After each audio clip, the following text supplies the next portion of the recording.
नमस्कार साथियों, एक बार फिर से मैं प्रशांत आप सभी बड़ों को प्रणाम, छोटे भाई बहनों को ढेर सारा प्यार के साथ एक बार फिर से उपस्थित हुआ।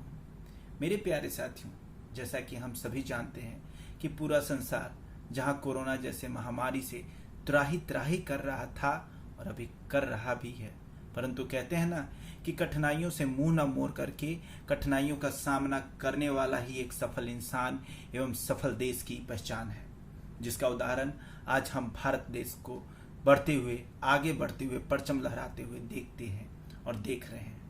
मेरे साथियों, जैसा कि हम सभी जानते हैं कि जुलाई का महीना आते ही भारतवर्ष में पर्व और त्योहारों का आगमन शुरू हो जाता है। मेरे प्यारे साथियों, आज जब मैं बैठा हुआ था तो मुझे यह अचानक ध्यान में आया कि 6 जुलाई से सावन महीना शुरू हो रहा है। तभी इस चीज को सोचते हुए मुझे गणेश और कार्तिकेय की वह कहानी आपको भी पता होगी, उस कहानी के बारे में सोचते हुए मैंने सोचा कि आपको उस कहानी को एक बार पुनः शेयर करूं और कुछ बातों को बताने की कोशिश करूं। तो कहानी कुछ इस प्रकार है जो कि आपको भी पता होगा, लेकिन मैं चाहता हूं कि एक बार पुनः उसको आपके समक्ष रखने की कोशिश करूं। कुछ क्षमा हो जाए तो उसमें सुधार करने के लिए आप कमेंट बॉक्स में जरूर से बताएं। एक बार गणेश एवं कार्तिकेय ने शंकर जी एवं पार्वती जी के पास जाकर के पूछा कि पिताजी एवं माँ जी, ये बताइए कि हम दोनों में बड़ा कौन। दोनों भाई में खूब तर्क युद्ध चला। दोनों ने अपने अपने तर्क रखे और दोनों तर्कों में निपुण, तो दोनों का तर्क निरर्थक निकल जा रहा था। अब सारे देवी देवताओं ने सोचा कि इस तरह से इस तर्क का तो कोई अंत ही नहीं है, तो उन्होंने गणेश और कार्तिकेय को यह परामर्श दिया कि इस बात का कि आप दोनों में बड़ा कौन है, आप जाएं और अपने माता और पिता से इसका सुझाव जानें। दोनों भाई गणेश और कार्तिकेय गए और शंकर जी और पार्वती जी के पास जाकर के इस बात को रखा कि माँ और पिताजी हमें बड़ा कौन, ये बताएं। तभी शंकर जी मुस्कुराते हुए सोचने लगे कि ऐसे सवाल का जवाब इन्हें इस तरह से दूं कि इनको अपना उत्तर खुद ही पता चल जाए। तो उन्होंने क्या कहा कि ऐसा करो कि तुम दोनों भाइयों में से ब्रह्मांड की 3 परिक्रमा जो सबसे पहले करके लौट आएगा वही बड़ा होगा। दोनों ने इस बात के लिए हाँ भरते हुए परिक्रमा के लिए निकल दिए। तभी गणेश जी ने रास्ते में सोचा कि भैया मेरा वाहन तो चूहा, कार्तिकेय का वाहन मयूर, तो हार तो मेरी निश्चित है। परंतु उन्होंने हार ना मानी, उन्होंने माता पिता का ध्यान किया। और कहते हैं ना कि जब भी हम परिस्थितियों में होते हैं, जब भी हम मुश्किलों में होते हैं, तो उस वक्त यदि हम अपने माता पिता को ध्यान में लाते हैं तो हमें सफलता जरूर मिलती है। जिस तरह से आपने देखा होगा कि बचपन के वक्त जब हम परीक्षा देने के लिए जाते थे तो माँ बाप के चरण जरूर छूते थे। अब आजकल के बच्चे करते हैं कि नहीं करते हैं, ये आप हमसे अच्छा जानते होंगे, क्योंकि आप अपने बच्चों को पाल रहे हैं। अभी तो खैर आपके जो भी आप कह लें कि मैं शादीशुदा नहीं हूं, अन्यथा मैंने तो यह काम किया है और आप में से बहुत लोगों ने किया होगा कि बचपन में परीक्षा देने के वक्त, परीक्षा देने जाने से पूर्व आप अपने माता पिता के चरण छू करके जाते थे कि आज सफलता और आज यशस्वी भव मैं होकर के आऊंगा। और दही का तिलक माँ लगाती थी और दही चीनी का भोग हमें लगवाती थी। जब यही बात सोचते हुए गणेश जी ने सोचा कि आखिर मैं माँ बाप का ही परिक्रमा क्यों ना कर लूं, जिन्होंने संसार की सृष्टि की रचना की है। आखिर उन्होंने कहा कि ब्रह्मांड का परिक्रमा कर लो और मैं मूर्ख की तरह ब्रह्मांड की परिक्रमा निकल जाऊं, इसमें तो मेरे पास कई वर्षों निकल जाएंगे। तभी उन्होंने क्या किया कि माता पिता के चरणों को फूल से अर्पित करके दोनों माता पिता के चरणों को छूते हुए उनकी 3 परिक्रमा कर ली। माँ बाप को भी आश्चर्य कि आखिर इसके पास यह दिमाग आया कैसे। कार्तिकेय इससे ज्यादा बुद्धिमान, लेकिन आखिर इसने ऐसा कर रखा, और वो रुक गए। तभी उस वक्त शंकर जी ने पूछा भी, तभी उन्होंने ये इस बात को भी समझा दिया गणेश जी ने कि आखिर आपने सृष्टि की रचना की है तो मेरे लिए तो ब्रह्मांड आप ही है। नतीजा मैंने आपको और माता पार्वती के चरणों को अर्पित करते हुए, फूलों से अर्पित करते हुए आपकी ही परिक्रमा कर डाली। जब कार्तिकेय वहां पहुंचे परिक्रमा करके, तब इस चीज को, इस दृश्य को देख करके उनको इस दृश्य को वो पचा नहीं पाए। उन्हें आश्चर्य हो गया कि गणेश आखिर मेरे से पहले कैसे। जब इस घटना को, गणेश जी की घटना को जब उन्होंने जाना तो उनको पछतावा होने लगा। तब उन्होंने एहसास हुआ कि सच में माता पिता के चरणों में ही संसार है। इस कहानी के माध्यम से आप सबों को यह बताने की कोशिश करना चाहता हूं मैं कि आपने देखा होगा कि हमारे माता पिता के संस्कार और आज के आने वाले युवा पीढ़ी के संस्कार में जमीन आसमान का अंतर है। आजकल के बच्चे जब शादीशुदा हो जाते हैं तो अपने बच्चे को अपने माँ बाप अर्थात दादा दादी के पास से दूर रखते हैं, जबकि यह उन्हें नहीं पता कि ज्ञान का सही तात्पर्य, ज्ञान का सही मतलब जो उन्हें अपने दादा दादी जैसे फ्री यूनिवर्सिटी से जो मिलेगा, वो कैम्ब्रिज जैसे यूनिवर्सिटी में पढ़कर भी वो संस्कार वो हासिल नहीं कर पाएंगे। अरे पैसे कमाने की तो बात भैया छोड़ दिए, पैसा तो एक गरीब व्यक्ति भी यदि जिद पे आ जाए तो एक पढ़े लिखे इंसान से भी ज्यादा कमाता है।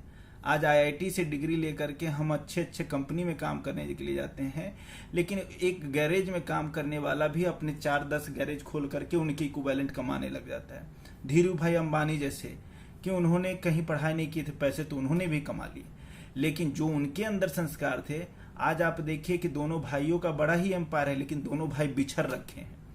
दोनों भाई में वो भाई का रस प्रेम नहीं है जो राम लक्ष्मण में था। तो संस्कार की यहां बात हो रही है। संस्कार आपको पैसों से कभी नहीं खरीदा जा सकता, ना ही पैसों से मिल सकता है। संस्कार आपको अपने माता पिता, दादा दादी से, नाना नानी से ही आ सकता है। जब तक हम उनको समय नहीं देंगे तो समझ जाइए पैसा हमारी कद्र तो कभी नहीं करेगा। पैसा आप लाखों अरबों कमा ले, ये बात मैं करने की और ये समझाने की कोशिश कर रहा हूँ। खैर इतना समझ तो आपके अंदर भी होगा, लेकिन छोटी सी तर्क और छोटा सा प्रयास है मेरा ये। आज समाज में आप देख रहे हैं कि लव मैरिज का प्रचलन बढ़ गया है, साथ ही साथ डाइवोर्स रेशियो भी बढ़ गया है। बट ईमानदारी से मन से पूछिए कि क्या हमारे माँ बाप के वक्त ऐसा था? क्या वो लव मैरिज करते थे? क्या वो डाइवोर्स रेशियो जैसे चीजों से असमंजस थे? उन्हें तो ये भी नहीं पता होगा कि डाइवोर्स होता क्या उस वक्त, क्योंकि उनके वक्त इस तरह का संस्कार ही नहीं था। क्योंकि उन लोगों ने ये जाना था कि हमारी दुनिया यहीं पे है और इसी में हमें खुशमय जीवन जीना है।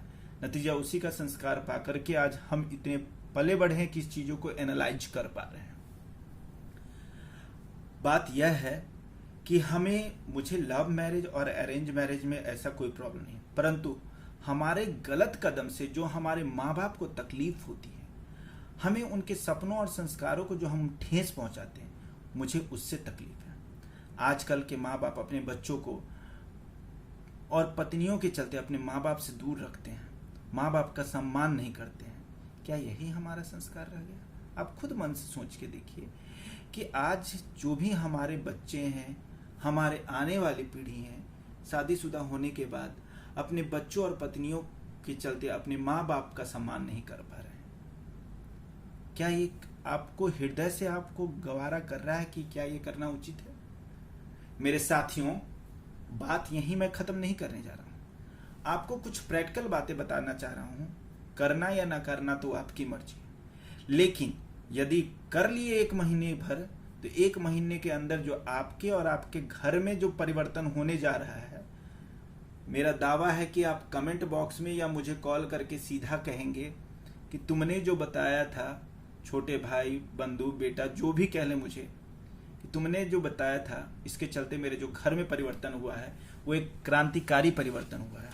और क्रांतिकारी ही नहीं, बल्कि जो खुशियां आ रखी हैं, वो खुशियों के लिए तो मतलब तुम मेरे घर आओ और मैं धन्यवाद देना चाहूंगा यदि आपने कर लिया तो। और ईमानदारी से, कहते हैं ना कि honesty is the best policy. आप हर एक चीज में ईमानदार रहे तो सफलता आपके चरण छूने से दूर नहीं है। पहला कार्य, रोजाना सुबह माँ बाप को प्रणाम करते हुए यह कहें कि मुझसे जो गलती हुई है, मेरे माता पिता मुझे क्षमा करें। इस बात को रोजाना कहें। ऐसे भी आप संस्कारों में भी जुड़े हुए हैं, हिंदू धर्म से जुड़े हुए हैं, भारतवर्ष से जुड़े हुए हैं, हिंदुस्तान से जुड़े हुए हैं, तो आप इस कल्चर से भी परिपक्व होंगे कि सूर्योदय के वक्त यदि आप उठ करके माता पिता के चरणों का आशीष ग्रहण करते हैं तो आपसे बड़ा धनवान व्यक्ति कोई नहीं है। कहते हैं ना कि दुनिया की संपत्ति आप कितनी भी कमा लीजिए, लेकिन जिसके पास माँ बाप है वो सबसे बड़ा धनवान व्यक्ति है। दूसरी बात, वीकडेज में नहीं संभव हो तो कोई बात नहीं, वीकेंड पर कम से कम 1 घंटा माँ बाप के पास जरूर बैठिए। कुछ भी नहीं हो सके, अरे भैया 4 चुटकुले कह दीजिए, उनको हंसा दीजिए। उनकी हंसी से जो खुशी आपको आ गई, उनके हंसी के चलते जो आपके अंदर एक ऊर्जा उत्पन्न होगी। कह लीजिएगा कि आपको उतनी खुशी कभी मिली हो या नहीं हो। साथ ही साथ उनके खुश होने के चलते जो उनके मन से आशीर्वाद आपके लिए निकलेगा, समझ जाइए दुनिया में आपको कोई भी प्रगति से रोक नहीं सकता। वीकेंड में कोशिश कीजिए, नंबर 3, वीकेंड में कोशिश कीजिए कि उनकी पसंद का खाना पूछ करके आज उन्हें खिलाइए। पिताजी आज क्या खाएंगे, माँ आज तुम्हारे लिए क्या बनाओ, और खिलाइए महाराज। फिर देखिए कि वो चमत्कारी शक्ति आपके अंदर कैसे ऊर्जा भरती है। कोई भी माँ का लाल आपका बाल बांका नहीं कर पाएगा। नंबर 4, वीकेंड में हो सके तो माँ बाप के चरणों को, माँ बाप के पैरों की मालिश कम से कम 30 मिनट के लिए जरूर किया कीजिए। उनसे जो आपको आशीष, उनको जो शीतलता महसूस होगी माँ बाप को कि आज मैंने जो वृक्ष लगाया था सच में वो पेड़ से फलों से भर गया है। कहते हैं ना कि फलों से भरा हुआ पेड़ हमेशा झुका रहता है, लेकिन आज के बच्चों में अहंकार चरमोत्कर्ष पे है।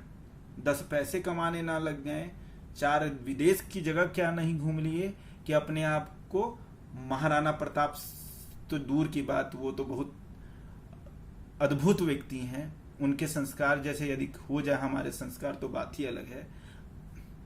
अपने आप को अहंकार के चरमोत्कर्ष की सीमा तक पहुंचा लेते हैं और उसका हमेशा यही होता है कि पतन। कहते हैं ना कि अहंकार से भरे हुए व्यक्ति का पतन निश्चित और अवश्य है। नंबर 5, माँ बाप की गलतियां जो भी वो करे, गलती से उनसे कुछ भी हो जाए, कोशिश करे कि इग्नोर कर दें, जो कि आज के लिए संभव नहीं है। यह आपको करना बहुत ही कठोर मन से करना पड़ेगा, क्योंकि आज थोड़ी सी माँ बाप से गलती हो जाए, पानी गिर जाए, कुछ हो जाए, बहुओं का ताना सुन करके माँ बाप के आंख से आंसू निकल जाता है। मेरे भाइयों, बात कड़वी लग रही होगी, क्षमा करेंगे, लेकिन ये बात सच्ची है। दिल से पूछ करके देखें। तो माँ बाप की गलतियों को इग्नोर करने की कोशिश करें। हो सके तो उसे खुद ही सुधार कर दे। पानी गिर जाए, खुद पोछा लगाए। अरे कोई नहीं पापा जी, पानी ही तो गिरा है, क्या प्रॉब्लम है, हम पोछा लगा देंगे, हम साफ कर देंगे, इसमें क्या बड़ी बात है। जब भी वो गुस्से में कुछ भी कहें तो पलटकर जवाब ना दें, ना ही वहां से हटे, चुपचाप उनकी बातों को ग्रहण कर ले। अरे बचपन में वो बातें सोच लीजिए कि आपके अरमानों को पूरा करने के लिए वो कितने अपने फटे हुए शर्ट पहन करके 4 दिन 6 दिन गुजार लिए, लेकिन कभी आपको फटा हुआ पहनने नहीं दिए। अपने जूते के अंदर जुराब फटी हुई पहन करके गुजारा कर लिए, लेकिन आपको कभी जुराब फटा हुआ ना पहनने दिए। तो आज उस माँ बाप को हम लोग अपने बातों से क्यों फटा हुआ महसूस होने दे, उन्हें ऐसा करने पे क्यों महसूस होने पे कोशिश करके ला दे। कोशिश कीजिए कि ऐसा बनिए कि उन्हें गर्व हो, पैसे के चलते नहीं, आपके संस्कार के चलते, कि जो वृक्ष मैंने लगाया था आज वो वृक्ष इस काबिल है कि मेरे हर दुख सुख में मेरे साथ है। इन 5 कामों को आपने 30 दिन कर लिया तो आपकी मन स्थिति जैसी भी हो कमेंट बॉक्स में जरूर बताइएगा। बात इतनी मैंने रखी है तो इसलिए रखी है कि आप में बदलाव हो। मेरे अंदर जो बदलाव दिख रहा है वो मैं एहसास कर रहा हूँ। आप में थोड़ा भी बदलाव हो तो कमेंट बॉक्स में जरूर बताएं। इन्हीं शब्दों के साथ मैं अपनी वाणी को विश्राम देना चाहूँगा, परंतु इससे पहले एक काम करना चाहूँगा कि हमारी बातें जो भी आपको अच्छी लगी कृपया कर कमेंट बॉक्स में बताएं, बेल आइकन दबाना ना भूलें और साथ ही साथ घंटी को भी जो है एक बार दबा दीजिए, ताकि अगला वीडियो एक बिल्कुल ही उत्साह भरा होगा, बिल्कुल ही एक नए अंदाज का होगा और बिल्कुल ही एक संस्कार से भरा होगा। कहते हैं ना कि एक मैं कल्याण मंत्र बोलने जा रहा हूं कि सर्वे भवन्तु सुखिनः, सर्वे सन्तु निरामया, सर्वे भद्राणि पश्यन्तु, मां कश्चित् दुख भाग् भवेत्। अरे भैया, जब हम लोग ये कल्याण मंत्र पूरे दुनिया के लिए करते हैं तो अपने माँ बाप के लिए भी कर दे तो सबसे पहले घर है। घर से ही समाज की उत्पत्ति होती है, समाज से ही एक राज्य की उत्पत्ति होती है और राज्य से ही देश बनता है। तो जब अपना घर ही सुख संपत्ति से भरा नहीं रह पाएगा तो हम दूसरे के लिए क्या कामना कर लेंगे। तो मेरे साथियों, सर्वे भवन्तु सुखिनः, सर्वे सन्तु निरामया, सर्वे भद्राणि पश्यन्तु, मां कश्चित् दुख भाग् भवेत्। इसका उदाहरण पहले अपने घर में उतार लें, फिर राज्य के लिए उतारे, समाज के लिए उतारे, देश के लिए उतारे, और तब देखिए कि आप एक महान व्यक्ति ही नहीं महान इंसान बनेंगे। आपकी इज्जत केवल आपके घर तक ही नहीं, समाज से लेकर दूसरों के लिए भी आप प्रतीक बन जाएंगे। भैया, आज का जमाना ही है कि आपको मुंह में राम बगल में छुरी, पैसे कमा रहे हैं तब तक वाह भैया जी बहुत अच्छे हैं, और जैसे ही आप 2 दिन 4 दिन, अभी लॉकडाउन में अच्छे अच्छे का दिवाला निकल गया, अच्छे अच्छे लोगों की औकात पता चल गई, नतीजा अच्छे अच्छों को जो लोग चाटुकारिता करते रहते थे तो भैया जी आप ऐसे, आप भैया जी ऐसे, आज 4 शब्द बुरे सुनने को भी मिल रहे हैं। यदि ऐसा नहीं एहसास है तो जो भी लोग आपको प्यार से आपके इर्द गिर्द घूम रहे हैं उनको 5 दिन उनको आप इग्नोर करना शुरू कर दीजिए। 6वें दिन देखिए आपके लिए वो बुरा भला ना कहने लगे तो मेरा नाम बदल दीजिएगा। तो इन्हीं चंद शब्दों के साथ फिर से एक रिक्वेस्ट कि हमारे चैनल को सब्सक्राइब करें, बेल आइकन ना दबाना भूलें और हमारे साथ ऐसे ही जुड़े रहें। आप अपना प्यार और आशीर्वाद बनाए रखें। इन्हीं शब्दों के साथ मैं प्रशांत आप सभी बड़ों को एक बार पुनः प्रणाम, और छोटे भाइयों को प्रणाम, और छोटे भाई बहनों को ढेर सारा प्यार। धन्यवाद। जय भारत, जय हिंदुस्तान।